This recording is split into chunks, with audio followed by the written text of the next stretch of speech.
양담소를 찾아주신 여러분 환영합니다. 저는 스페셜 DJ 안미연 변호사입니다. 택배기사 A씨는 배송한 물품이 분실됐다는 연락을 받았습니다. 아파트 무인 택배함에 분명 넣어놓고 왔는데 고객은 받지 못했다며 물건값 30만 원을 물어내라는데요. 30만 원이면 이틀치 일한 돈인데 택배기사는 분실에 대한 책임을 지고 고객에게 변상을 했다고 합니다. 분실 택배, 이처럼 택배기사가 책임지는 게 맞는 걸까요?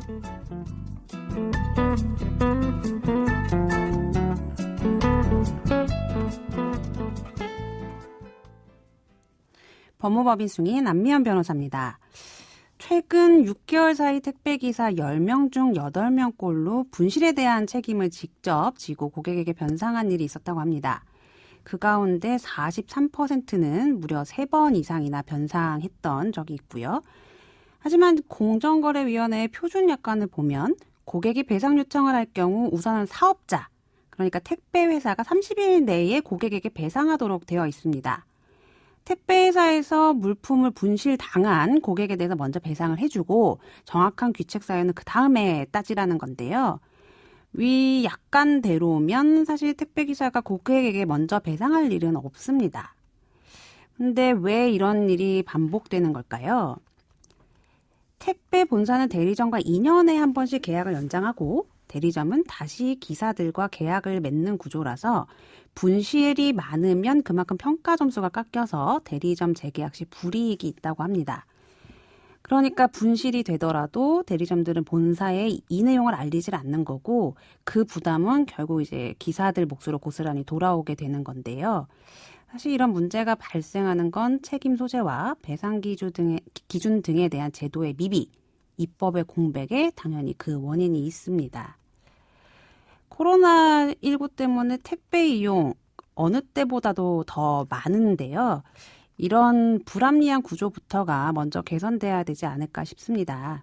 책임 소재에 대한 법 규정과 제도적인 배상 체계를 좀 더 명확히 해두는 것이 필요해 보입니다.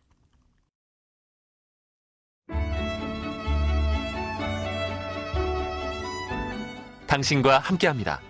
양소영 변호사의 상담소.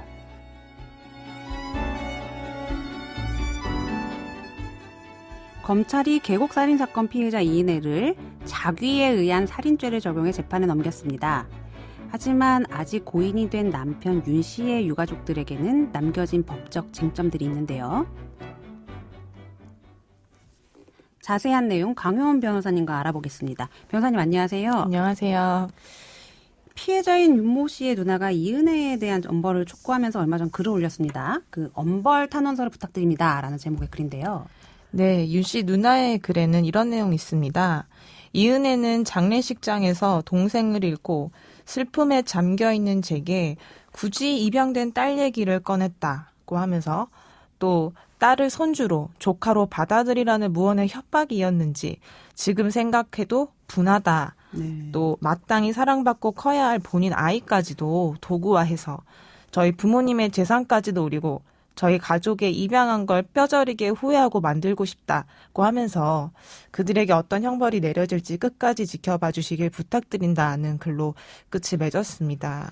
네, 사실 이 양담소에서 가장 처음 입양 문제를 제기해서 이슈가 됐었죠. 그때 유가족이 파양을 하기는 힘든 구조라고 말씀을 해주셨었죠. 네, 현재 입법 조문상으로는 윤 씨의 유족이 직접 입양된 딸을 상대로 파양 청구를 하기는 어려워 보입니다. 그래서 이번에 검찰이 입양 무효 확인 소송을 제기를 했습니다. 입양 무효 확인 소송은 어떤 절차인가요? 네, 입양 무효는 당사자의 신고로 이루어진 입양이 실체상 또는 절차상의 하자로 인해서 입양으로서의 완전한 효력이 발생하지 않는 것을 말합니다. 입양 취소나 파양은 입양의 그 효력이 장래돼서 소멸시키는 것인 반면 입양 무효는 처음부터 효력이 없었던 것이어서 차이가 있습니다. 그러니까 절차나 실체상의 하자. 그러니까 뭐 예를 들면 굉장히 중대한 그 그러니까 입양의 의사가 없었다던가 이런 부분이 있을 때 아예 입양으로서의 효력이 없다. 이거는 입양으로 볼 수 없다라는 선언을 하게 되는 게 입양 무효 확인 소송이라는 얘기인데요. 아까 파양 청구는 유족이 제기하기 어렵다라고 말씀을 주셨는데 입양 무효 청구도 유족이 제기할 수 없나요? 그렇진 않습니다. 가사소송법은 입양 무효의 소재기권자는 당사자 법정 대리인 또는 사촌 이내의 친족이 소를 제기하도록 규정하고 있어서 윤 씨의 유족들도 입양 무효 소송을 할 수는 있습니다. 입양 무효 소송은 법적으로 보았을 때 성질상 당연 무효, 아까 말씀하신 대로 원래 없었던 것임을 확인하는 것을 구하는 소송이기 때문에 민법에 아까처럼 열거되지 않은 사람이라도 그 소를 제기할 수는 있습니다. 검사가 입양 무효 소를 제기한 것은 수사 과정에서 윤 씨와 이은혜 사이가 좀 비정상적인 부분이 있고 또 입양 후에도 같이 살지 않았다는 등 실질적인 가족관계가 형성되지 않았다고 볼만하고 또 입양된 미성년자의 권익을 위해서라도 가족관계를 바로 잡아야 할 공익적 필요가 있기 때문이라고 해석됩니다.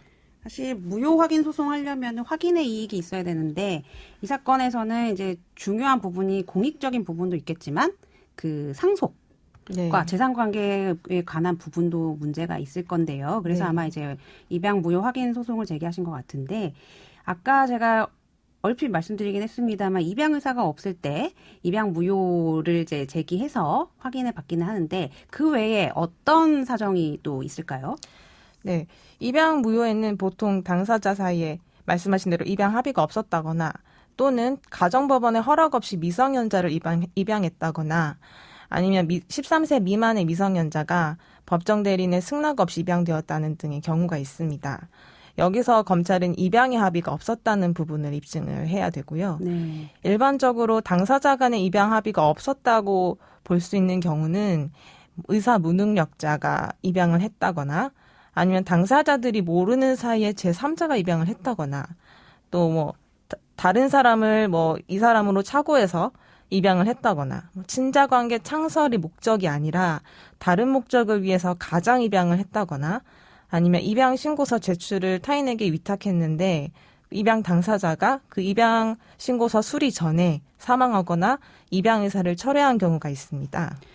그러면 지금 뭐 가정법원의 허락 없이 미성년자를 입양한 경우라던가 아니면 법정 대리인 승낙이 없는 경우는 아니다. 즉 절차상으로는 입양에 문제가 없었기 때문에 이 사건에서는 입양에 합의가 있었냐 없었냐 그 부분을 문제 삼아야 된다는 건데요. 맞습니다. 예, 검찰이 이런 부분을 입증하려면 어떤 점에 중점을 둬야 될까요?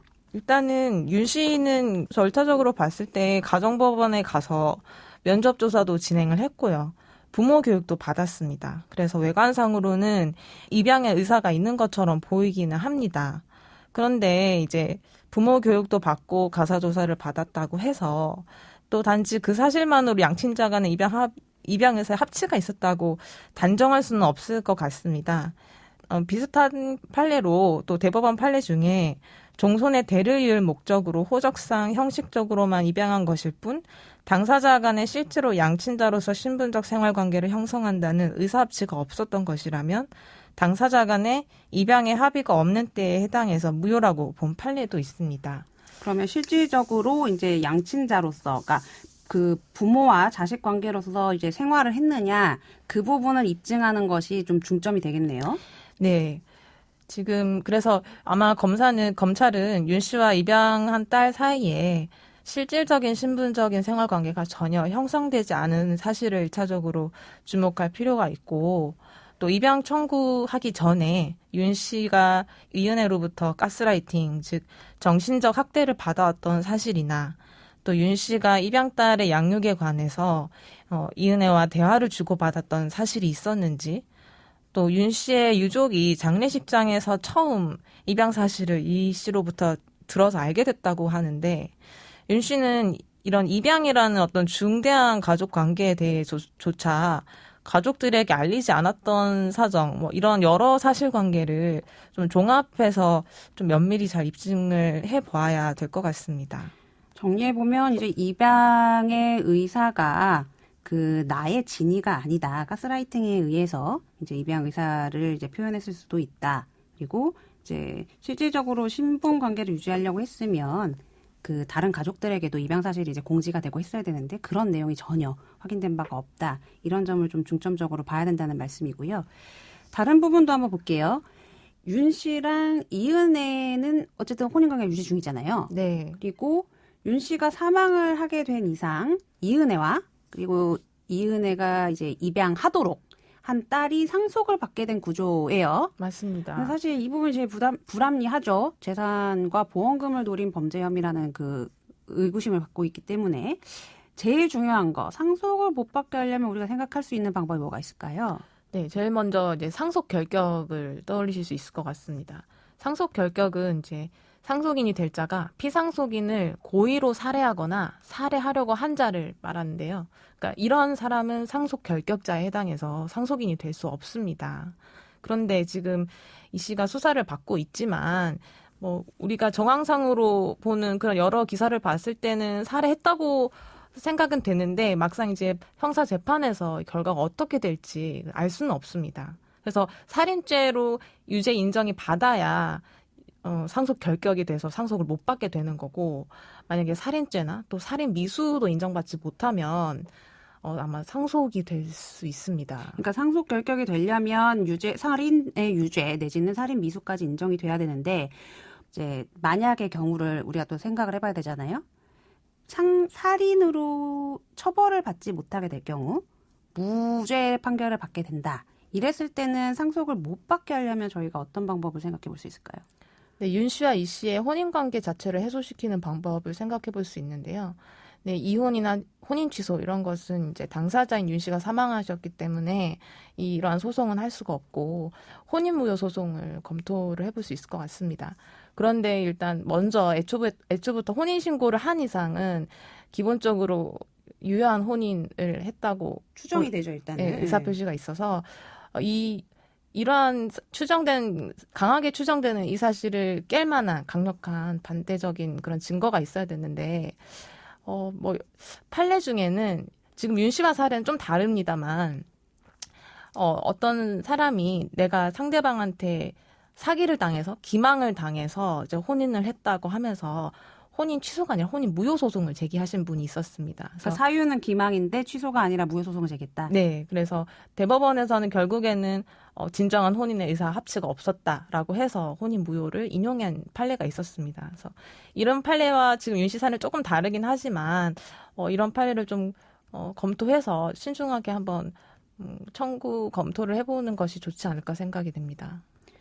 지금 입양과 파양, 입양 무효 소송, 혼인 취소, 상속 결격에 이르기까지 가사 사건의 전반적인 내용을 다 풀어나갈 수 있는 사례인데요.